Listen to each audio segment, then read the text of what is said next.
नमस्कार, स्वागत है आपका अपना प्रदेश उत्तर प्रदेश में। मैं हूं आपके साथ सचिन चौहान। प्रयागराज माघ मेला और महाकुंभ 2025 की तैयारियों का जायजा लेने पहुंचे हैं मुख्यमंत्री योगी आदित्यनाथ ने गंगा पूजन के साथ कार्यक्रम की शुरुआत की है। इसके लिए उन्होंने गंगा आचमन किया है और सीएम योगी ने प्रयागराज के कोतवाल कहे जाने वाले बड़े हनुमान जी का विधि विधान से पूजा भी की है। इसके बाद सीएम योगी ने अधिकारियों के साथ समीक्षा बैठक की, जहां माघ मेला और महाकुंभ की तैयारियों के मद्देनजर करवाए जा रहे कार्यों का जायजा भी लिया गया। मैंने अपने सहयोगी मंत्रियों के साथ में, जनप्रतिनिधियों के साथ में यहाँ की पूरी व्यवस्था का निरीक्षण किया है। इस बार माघ मेला कुछ विशिष्ट होगा, खासतौर पर 500 वर्षों के बाद अयोध्या में श्री राम जन्मभूमि पर मर्यादा पुरुषोत्तम भगवान श्री राम की मूर्ति प्राण प्रतिष्ठा के कार्यक्रम को आदरणीय प्रधानमंत्री जी के कर कमलों से 22 जनवरी को भव्य आयोजन के साथ होने के कारण यहाँ का प्रयागराज में भी काफी बड़ी संख्या में श्रद्धालुओं के आने की संभावना है। इसलिए माघ मेले की व्यवस्था का भी निरीक्षण करने के लिए विशेष रूप से मैं यहाँ पर आया हूँ। पहली बार यहाँ पर माघ मेले को विस्तार देने का कार्य हुआ है और प्रयास किया गया है कि यहाँ पे माघ मेले में लगभग 800 हेक्टेयर क्षेत्रफल में इस पूरे मेले को विस्तार दिया जाए। पहले की तुलना में इसको बढ़ाने की कार्य हुआ है। 6 सेक्टर बनाए गए हैं। पेंटून ब्रिज भी 6 इसमें बढ़ा करके तैयारी की गई है। इसके अलावा अन्य तमाम विभागों के द्वारा जो भी अवस्थापना सुविधाएं विकसित हो सकते हैं उनको यहां विकसित करने की कार्रवाई की जा रही है। आज मुख्यमंत्री योगी आदित्यनाथ का प्रयागराज में आगमन हुआ था, जहां माघ मेले को कुंभ के रिहर्सल पे देखा जा रहा है। उसको लेकर उन्होंने समीक्षा बैठक भी अधिकारियों के संग की है। साथ ही उन्होंने यमुना तट पर फ्लोटिंग रेस्टोरेंट का भी उद्घाटन किया है और प्रयागराज की करोड़ों की सौगात दी है। और साथ ही सबसे बड़ी बात है कि उन्होंने निर्देशित किया है कि इस बार जो कुंभ माघ मेला है वो कुंभ की तरह भव्य और दिव्य होगा और आने वाले 2025 के महाकुंभ को रिहर्सल के तौर पर देखा जा रहा है। और इसमें यहाँ पर मेला प्राधिकरण में बैठक भी की थी और हमारे साथ यहाँ पर एमएलसी सुरेंद्र चौधरी भी, हम उनसे बात करेंगे। आज महाराज जी आए थे, किस तरह से उन्होंने बैठक की, क्या निर्देश दिए हैं? महाराज जी निर्देश बहुत बेहतर दिए हैं सभी अधिकारियों को कि काम सुचारू रूप से चले, सुचारू रूप से जल्दी 1 तारीख के 14 जनवरी के जो हमारा होने जा रहा है कुंभ मेला महाकुंभ, एक ट्रायल है महाकुंभ। ये जो आपका अर्ध कुंभ लगने जा रहा है ये ट्रायल महाकुंभ के लिए। इसमें सुचारू रूप से पूरे नलकूप से लेके, चक्कर प्लेट से लेके, लोक निर्माण विभाग से लेके, शौचालय से लेके, तंबू कनाल से लेके, हॉस्पिटल, क्या पूरा नाराज नहीं है, वो पूरे अधिकारी काम कर रहे हैं, कहीं कोई दिक्कत नहीं आ रही। न पैसे के प्रधानमंत्री जी का जिस तरह सपना है भव्य कुंभ दिव्य कुंभ का, उसको लेकर क्या लगता है? दिव्य कुंभ भव्य कुंभ निश्चित तौर पर देश जग रहा है। आज आपने देखा होगा पूरी तरीके से चकाचौंध है, पूरी तरीके से आपका क्लीन शहर दिख रहा है, महानगर आपको चमक रहा है, कहीं कोई दिक्कत नहीं, कहीं कोई गंदगी नहीं। पूरी सरकार तन्मयता से निपटने के लिए तैयार है। तो ये थे हमारे साथ एमएलसी सुरेंद्र चौधरी, जिन्होंने बताया कि किस तरह से मुख्यमंत्री योगी आदित्यनाथ ने निर्देश दिए हैं। दिव्य कुंभ और भव्य कुंभ को लेकर पूरी तैयारी की गई है और ऐसे में इस बार जो माघ मेला होगा कुंभ के रिहर्सल के तौर पर होगा और ये बहुत ही भव्य आयोजन होगा। जनता टीवी के लिए सैयद मोहम्मद आमिर, प्रयागराज। लोकसभा चुनाव 2024 की तैयारियों को लेकर बीजेपी तैयारियों में जुटी हुई है। बीजेपी तैयारियों में जुटी है और ऐसे में लोकसभा चुनाव को लेकर आज बीजेपी प्रदेश कार्यालय में बड़ी बैठक बुलाई गई। लोकसभा चुनाव के साथ ही यूपी की सभी 80 सीटों पर जीत का टारगेट लेकर चल रही बीजेपी की इस बैठक में जरूरी दिशा निर्देश भी दिए गए हैं, जिसकी जानकारी बीजेपी प्रदेश अध्यक्ष ने दी है।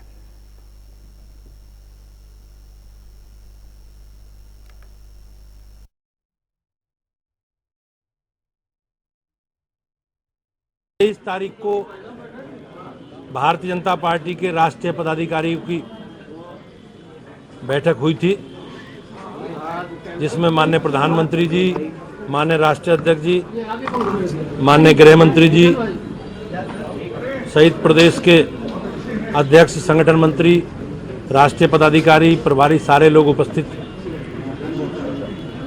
पदाधिकारियों की बैठक में लिए गए निर्णय के अनुसार आज हम लोगों ने जिलों के पदाधिकारियों की बैठक की है और उसमें लिए गए निर्णय के अनुसार 31 तारीख से पहले हमें सभी जिलों की बैठक हम करेंगे।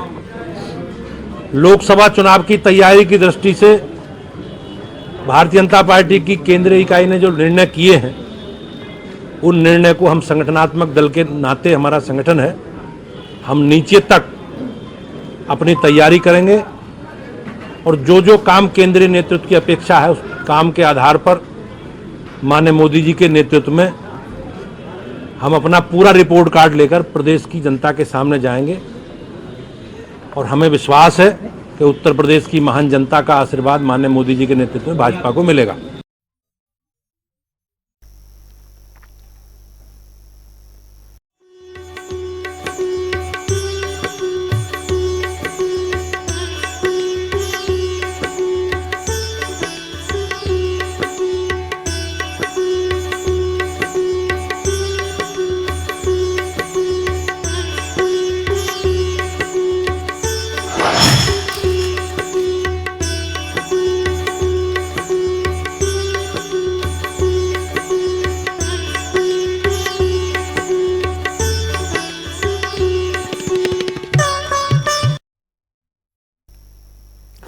हनुमानगढ़ी को बजरंगबली का घर कहा गया है और ऐसी मान्यता है कि जब भगवान राम लंका पर विजय प्राप्त करके अयोध्या आए थे, तब से हनुमान जी यहां एक गुफा में रहने लगे हैं और तब से राम जन्मभूमि और रामकोट की रक्षा वो करते हैं। और इसी हनुमानगढ़ी से जनता टीवी की यह खास रिपोर्ट आप देखिए। यदि आपको भगवान श्री राम लला के दर्शन करने हैं तो पहले आपको हनुमानगढ़ी आना पड़ेगा, क्योंकि ये आशीर्वाद स्वयं प्रभु राम ने हनुमान जी को दिया था कि जब भी कोई अयोध्या आएगा, पहले दर्शन भगवान हनुमान के होंगे, तभी वो मेरे तक आएंगे और वो सफल होंगे या उनकी जो मन्नतें हैं वो पूरी होंगी। और हम भी आज अपने अयोध्या दर्शकों को करा रहे हैं। उस क्रम में हनुमानगढ़ी पहुंचे। हनुमानगढ़ी जिसमें विराजित है भगवान हनुमान, राम के सबसे बड़े सेवक और राम के सबसे बड़े हनुमानगढ़ी के सेवक, हनुमान के जो सबसे बड़े सेवक हैं वो राजू महंदास जी इस वक्त हमारे साथ हैं, जो कि टीवी पर आपने अक्सर देखा है और अपने बयानों को लेकर सुर्खियों में रहते हैं, साफ बोलते हैं और सीधा बोलते हैं। बहुत बहुत स्वागत है। दर्शन करते समय विशेष रूप से अपने पास मोबाइल हनुमान महाराज को सब मंगल कल्याण होता रहे, ये अपेक्षा हनुमान जी महाराज से लोगों का होता है। तो आप देखिए कि जिस प्रकार से हनुमान जी महाराज यहाँ बैठे हैं और आपने एक चीज़ का सवाल किया कि इतने वर्षों के बाद राम भक्तों के लिए बड़े गर्व की बात है। राम जन्मभूमि का फैसला फ्री में नहीं आया। वेद पुराण शास्त्र उपनिषद, इसके अलावा सर्वेक्षण, कार्बन डेटिंग, खुदाई, उत्खनन, जो पुरातत्व विभाग था वहाँ पर जो भी सनातन पद्धति के चीज मिले। अभी मैं कल गया था, तमाम एक बुलाए थे वहाँ, जब मैं गया तो देखा कि जो प्राचीन वहाँ पर जो मिले थे शिलालेख, शिला देवी देवताओं के खंडित विखंडित मूर्तियाँ, शंख चक्र, जो स्टोन के जो बने हुए वो स्ट्रक्चर थे, उस पर जो कलाकृति वो अभिभूत हुआ।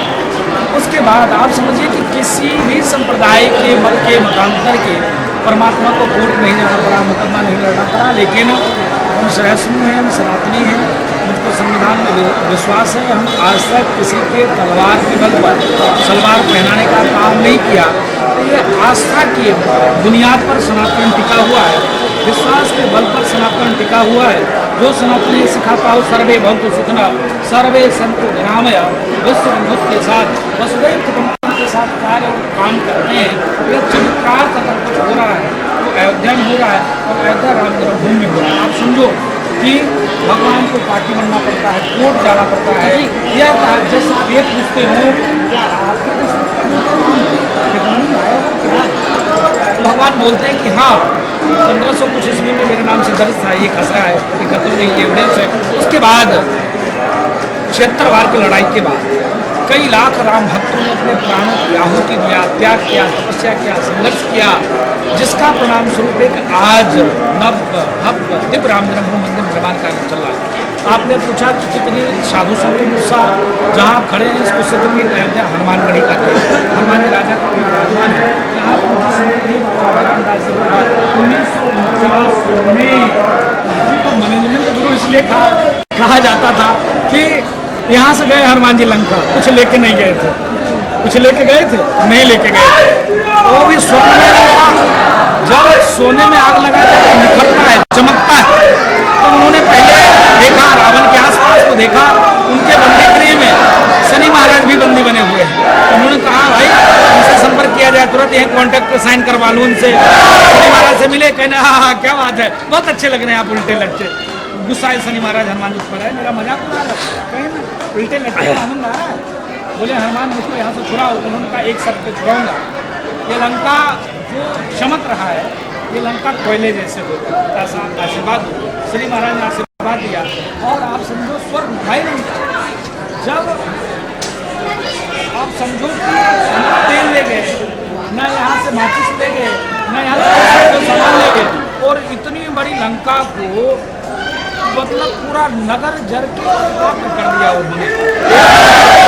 बाकी भी उन्हीं की, माचिस भी उन्हीं की, घर भी उन्हीं का जलाया, और सुकुशल जलाकर वो एक संदेश देकर वापस आए। इसलिए मैनेजमेंट गुरु कहे जाते हैं।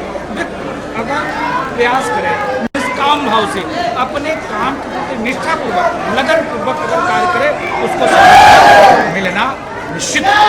कई लोग सनातनी हैं, लेकिन वो ये भी चाहते हैं कि धर्म के विकास के साथ साथ, सनातनी परंपरा के विकास के साथ साथ देश का विकास भी होना चाहिए, युवाओं को रोजगार होना चाहिए, ये भी सब होना चाहिए। अभी कुछ संत हमको मिले और कह रहे थे कि पत्थर का मंदिर बनवा दे रहे हैं लेकिन मन में राम नहीं है, तो मन में राम कब कैसे विराजेंगे, और महंत जी इसके लिए क्या करेंगे? आप एक युवा महंत हैं। मैं पुनः कहता हूँ, जाकी रही भावना जैसी, प्रभु मुहूर्त देखी तीन तैसी। वो संत नहीं हो सकते, वो शुद्ध रूप से संत के भेष में कालनेमी है। जो संत के भेष में ये कहे कि भगवान का मंदिर तो बन रहा है लेकिन मन का जो है मैल ठीक नहीं हो रहा है, मन में मंदिर नहीं बन पा रहा है, अभी तक तुमने क्यों नहीं बनवा दिया, तुम्हारे पूर्वज ने क्यों नहीं बनवाया? मुझको लगता है कि उनके पूर्वज आक्रांता थे, आक्रमणकारी थे, षड्यंत्रकारी थे, उनका कुछ न कुछ योगदान मंदिर के तोड़ने में उनके पूर्वजों का रहा होगा। इसके नाते उनकी जैसा खाओगे अन्न वैसा होगा मन, जैसे पियोगे पानी वैसी होगी वाणी। इसके नाते वो महात्मा नहीं हो सकते, वो कालनेमी हो सकते हैं, नंबर 1। नंबर 2, आपने कहा कि सरकार, आप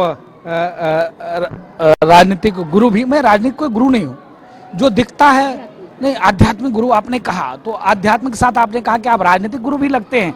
तो जो आपने कहा, तो विषय ये है कि जो सत्य की बात करें, सनातन की बात करें, संस्कृति की बात करें, जो राष्ट्र की बात करें, जो रामत्व की बात करें, जो राम जन्मभूमि की बात करें, जो भगवान कृष्ण की बात करें, जो भगवान परशुराम की बात करें, जो भगवान बुद्ध की बात करें, जो भगवान